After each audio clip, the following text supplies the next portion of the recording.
Goeiemôre, dit is Sondag die 29ste Maart. Welkom by vanoggend se diens vir NG Gemeente Skatbere. Ons gaan vanoggend saam lees Psalm 118 en Matteus 21. En ons tema is Feesvier en Wag. Mag jy saam met ons God se teenwoordigheid beleef. Ja, dit is my voorreg om jou te groet namens God, om vir jou te kan sê genade en vrede vir jou. Van God ons Vader, van ons Here Jesus Christus, deur die kragtige werking van die Heilige Gees. Amen. Vandag is Palmsondag in die kerk. Die Sondag voor Paasnaweek. En so op 'n ligte noot is 'n klein seentjie die Sondag siek. En Palmsondag, hy bly saam met sy ma by die huis. En sy pa kom na kerk by die huis met 'n palmtak in sy hand. En die klein seentjie kyk vir sy pa en hy sê, "Papa, hoekom het jy 'n palmtak in jou hand?" En sy pa antwoord, hy sê, "Jy sien, toe Jesus die dorp ingekom het almal palmtakke gewaai om hom te eer en voor hom op die grond neer te sit, en daarom het ons vandag palmtakke." En die seentjie kyk vir sy pa met groot teleurstelling in sy oë. Hy sê, "Ag nee, die een Sondag wat ek mis, het Jesus opgedag." Soms is ons dalk net nie teenwoordig genoeg om te besef dat hy daar is nie. God is daar, ons beleef dit nie altyd nie. En daarom bid ons dat die Here vir ons deur sy Gees sal help om sy nabyheid te beleef. Want dit het hy ons beloof in die Bybel. Maak nie saak waar ons is nie, waar ons bevind nie, hy is altyd by sy kinders. Die rabbies het 'n spreekwoord gehad in Jesus se tyd en hulle het gesê, as Israel reg is, sal die Messias op 'n wit perd ry. As Israel nie reg is nie, ry hy op 'n donkie. Hoe gereed is ons vir Jesus wat die Messias is? Ons gaan begin lees in Matteus 21 vers 1 tot 11. Voordat ons lees, kom ons bid saam. Here, dankie dat ons kan saam wees as 'n gemeente, dat ons kan saam luister na u woord. Ja, al is ons nie altyd fisies by mekaar nie, al is ons dalk ver van mekaar af, al luister ons hierdie dalk op 'n ander tyd. Ons weet dat u steeds die God is wat praat, die God is wat teenwoordig is, die God is wat in ons harte werk. Maak dit daarom nou ook by ons stil. Here, soveel goed trek ons aandag af, ons beplanning, ons drome, ons vrese, ons kommer. Help ons om u te hoor. U stem, u teenwoordigheid, u nabyheid. Spreek, Here. U kinders luister. Amen. Die intog in Jerusalem. Toe hulle Jerusalem nader, by Betfage teen die Olyfberg, stuur Jesus 2 disippels met die opdrag: Gaan na die dorpie daar voor julle, en julle sal dadelik 'n vasgemaakte donkie vind, met 'n vul by haar. Maak haar los, en bring hulle vir my. En as iemand iets sê, moet julle antwoord, die Here het hulle nodig. Dan sal julle dadelik laat gaan. Dit gebeur, sodat dit vervul sou word wat deur die profeet gesê het. Sê vir die dogter van Sion, kyk, jou koning kom na jou toe. Hy is sagmoedig, hy sit op 'n donkie, ja op 'n jong donkie op die vul van 'n pakdier. Die disippels het vertrek en gemaak, soos Jesus hulle beveel het.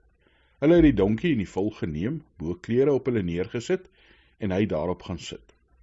Die groot skare het hulle boklere op die pad oopgesprei, ander het weer takke van bome afgekap en op die pad oopgesprei. Die skare het voor hom uitgeloop, en die wat gevolg het, het geroep, Hosanna vir die seun van Dawid. Geseënd is hy wat kom in die naam van die Here. Hosanna in die hoogste. En toe hy Jerusalem binnegaan, was die hele stad in rep en roer, en hulle het gevra, wie is hierdie man? En die skare het gesê, dis die profeet Jesus, die een van Nasaret in Galilea. Vandag is Palmsondag, en daar's meer agter Palmsondag as net palms in die pad en klere op die donkie.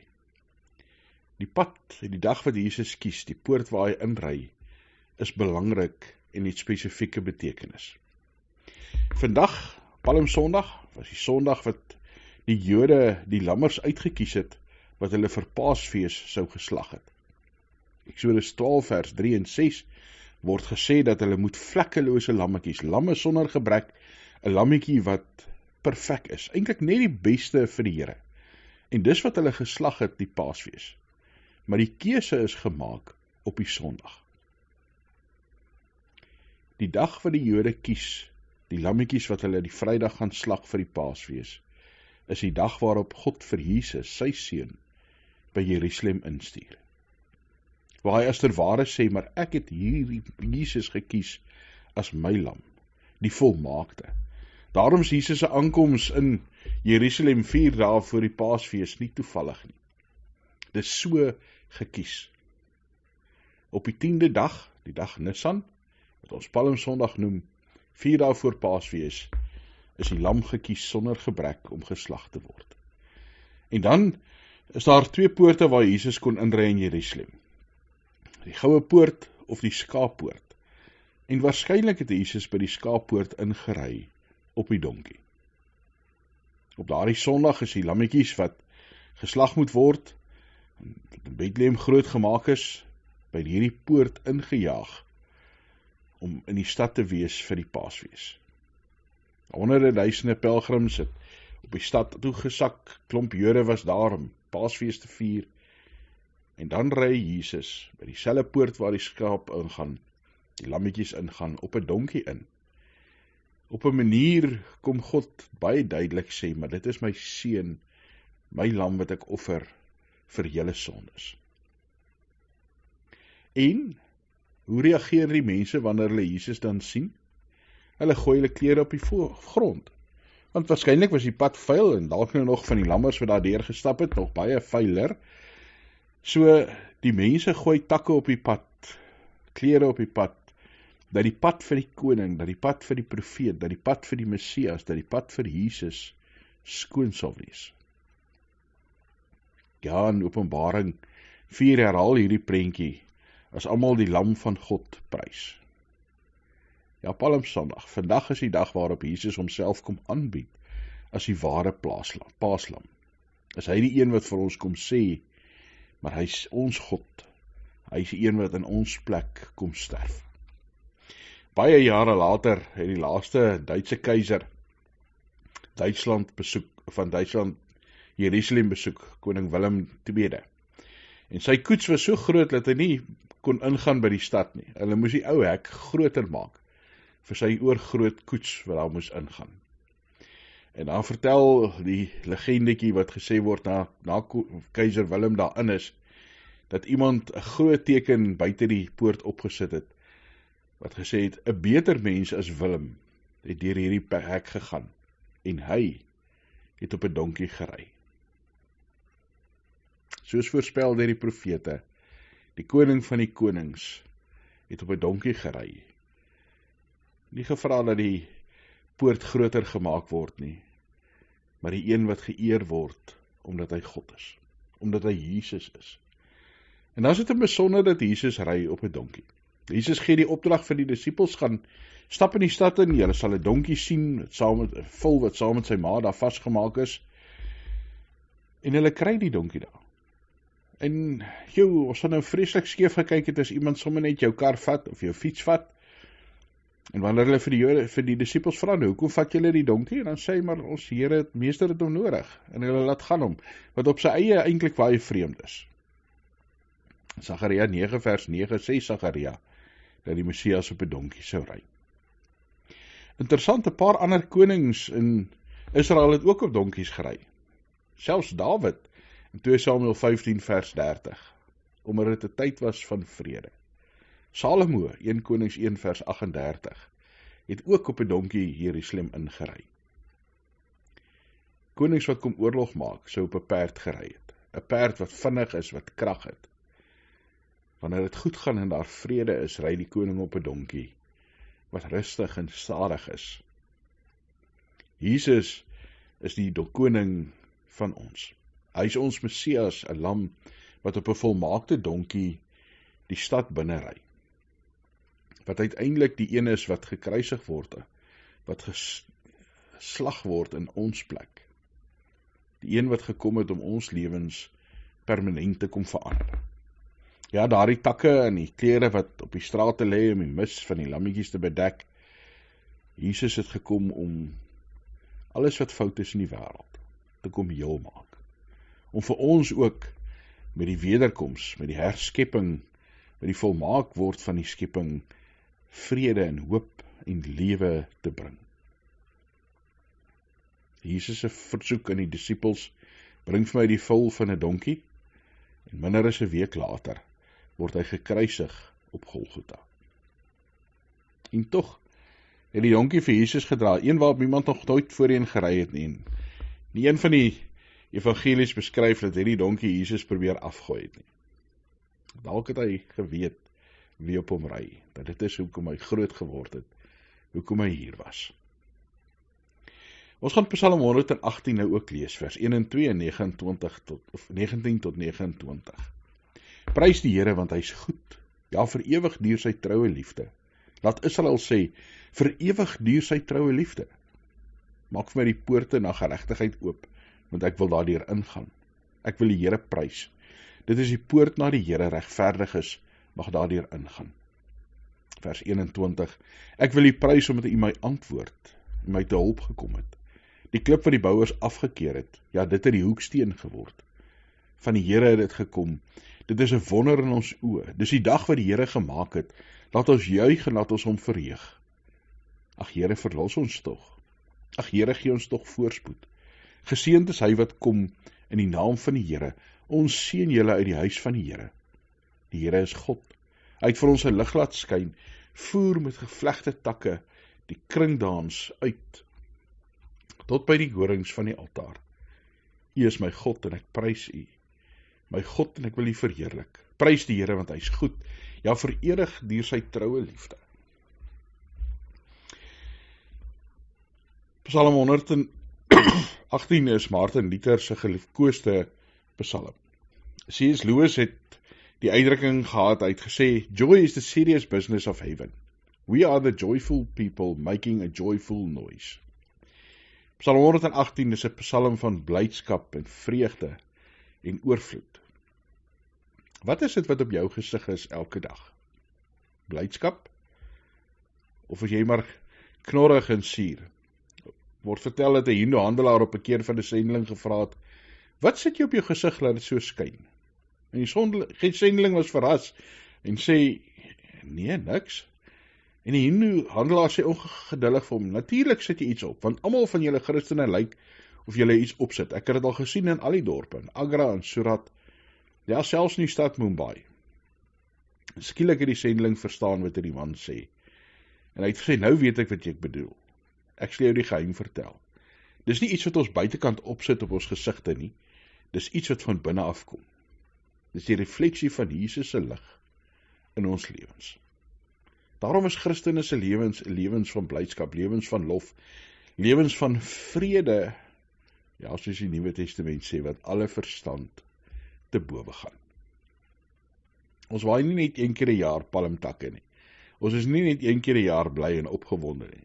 Palmsondag en Kersfees en Opstandingssondag nie. Nee, dis 'n leefstyl, dis elke dag. Want as ons dieper na Psalm 118 kyk, dan sien ons, dis die steen wat afgekeer is deur die bouers. Ja, dis hy wat die belangrikste word. Die mense verwerp Jesus op Goeie Vrydag. Heeltyd het die kerkleiers, die fariseërs en die sadduseërs vir Jesus verwerp. En hy word die belangrikste. Hy is die een wat vir ons verlossing bring, wat vir ons 'n nuwe lewe bring. En hierdie klip wat die belangrikste is, die sluitsteen, die hoeksteen, sê die Nuwe Testament baie duidelik is Jesus Christus. Die mense kon nie vir Jesus herken op die donkie, die lam van God nie. Al kom hy by die regte ingang in, saam met al die ander lammers. Mense sien hom nie raak nie. Mense keer hom af, maar hy word die belangrikste. Daai vers 22 is 'n sluitsteen of 'n hoeksteen. 'n Hoeksteen is een wat eerste gesit is, wat die hele gebou se rigting bepaal het, is 'n opmeting. 'n Sluitsteen is die een wat by 'n brug gebruik is, of by 'n ingang, by 'n boog, om alles by mekaar te hou en vas te hou, dat dit nie ineenstort nie. Daar is hierdie storie wat vertel word oor die Stormsrivierbrug in die Oos-Kaap. Connor Construction, die professor Ricardo Morandi van Rome aangestel, om die brug te ontwerp en te laat bou, wat die N2 verbind het, met Port Elizabeth en George verbind het, met die En 2, Prof Morandi het dit gedoen vanaf Rome. Hy het inligting maar gekry by mense wat op die terrein was, hy was self nooit daar nie. Het was lang voor rekenaars e-posse, goed is heen en weer gepos, en daar was 'n konstruksie-ingenieur, Bruno Deserelio, en hy het die brug in 1956 voltooi. 100 meter ver wat die brug gegaan het, 123 meter bo die rivier. Sien die tergende ervaring toe die brug van beide kante afgebou is, en afgesak is om in die kloof te pas. En Deserelio het gesê, as hierdie goed nie pas nie, pleeg hy selfmoord. En op die dag, wat die 2 helftes afgesak het, was daar 'n dringende oproep na Rome, om die professor se advies te bekom. En Prof Morandi het gesê, wag tot laat in die middag, want die metaal gaan uitset en inkrimp, en 4:30 die middag, het alles perfek gepas, tot verligting van Deserelio, en die groot gejuig van die skade. 'n brug wat 2 dorpe verbind. Jesus is die brug op Golgotha wat God en mense weer verbind en by mekaar bring. En ons hele lewe is 'n feesviering, 'n applaus van hierdie verandering, van hierdie hoop, van hierdie sekerheid wat daar in ons is. Daarom vier ons elke dag die oorwinning. Daarom leef ons elke dag as nuwe mense. Psalm 118 vers 27. Die Here is God, hy skenk ons lewe. Begin die fees, ja, gaan wyf met die takke. Ons moet leef met opgewondenheid en vreugde en vrede in ons. Legendariese springbok Boy Lou was in Murgenbeen Afrikaans, en Engels was nie sy sterkpunt nie. En hy het sommer self by al die woorde 'n S bygevoeg. So hy het nooit gepraat van Luke nie, hy het gepraat van Lukes, nie van Tyk nie, van Tyks. En dan ook selfs in sy afrigtingsdae vertel iemand dat oom Boy sy standaard antwoord wanneer sy span wen, en hulle sê hy dit nie verdien nie, dan sê hy, ou, Luke sit 'n scorebord. En so op 'n dag is hulle met 'n toer in Engeland, en hy wil vir hom 'n koekie seep koop, en die winkelassistent vra vir hom, do you want it scented? En oom Boy antwoord toe sommer so, hy sê, no, I'll just take it with me. Ons weet dat Jesus reeds die oorwinning behaal het. Al is die stryd hier op aarde nog woes en die mekaar, en al lyk dit vir ons party dae of dit nie goed gaan nie, ons weet dat Jesus reeds oorwin het. Ons weet dat ons die lewe nou reeds in ons dra. Ja, die ewige lewe wat kom, het ek en jy nou reeds gekry. Is nou reeds ons sin wat ons by God ontvang het. Ons kan sê, Luke sit 'n scoreboard. Ons vier dit. Ons dra die lewe nou met ons. Ons kan ook maar soos 'n Boy Lou sê, now I'll just take it with me. Kom ons gaan leef 'n lewe waar dit sigbaar is dat ons opgewonde is oor God. In hierdie groot lydingsweek of heilige week, kom ons doen 'n paar goed dat ons anders leef en sigbaar getuig dat Jesus ons Here is. En ons hoef nie iets groots te doen. Klein treetjies is al wat nodig is. Klein dingetjies in die lewe. Maak 'n lysie van 5 klein goedjies wat jy vandag kan doen, wat jy in hierdie week kan doen, wat jy kan doen om te sê dat God jou Here is. En moenie net doen wat almal doen nie. Moenie net inval by die wêreld nie. Ons as Christene leef anders as die wêreld. Vind maniere om soos Jesus op 'n donkie te ry, om dinge nederig te doen, om ander mense te dien. Wees eg in jou menswees. Onthou wie Jesus Christus is. Is jy een van die mense wat skree Hosanna en dan net 'n paar dae later weer skree kruisig hom? Of is jy eg in jouself? Iewers het 'n Skotse teoloog James Denney geskryf, hy sê, I would like to go into every church in the land, holding up the crucifix, cry to the congregation, God loves it like that. Jesus het op Palm Sondag met vreugde Jerusalem ingegaan.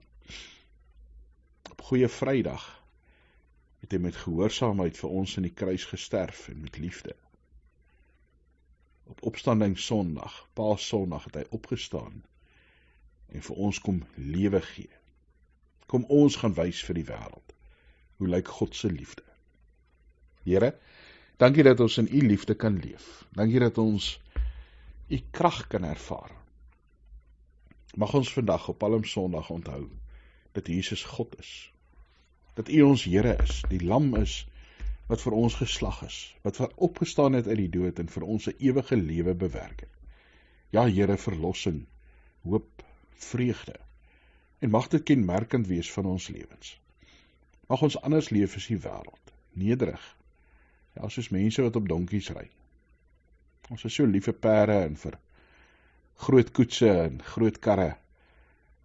Here, mag ons in eenvoud u dien, die wêreld dien, die wêreld om ons 'n beter plek maak. Dankie dat ons vir mekaar kan bid as gemeente, as gelowiges. Here, u ken elkeen se siekte en sy nood beter as wat ons dit self ken partykeer. Beter as wat ons mekaar ken.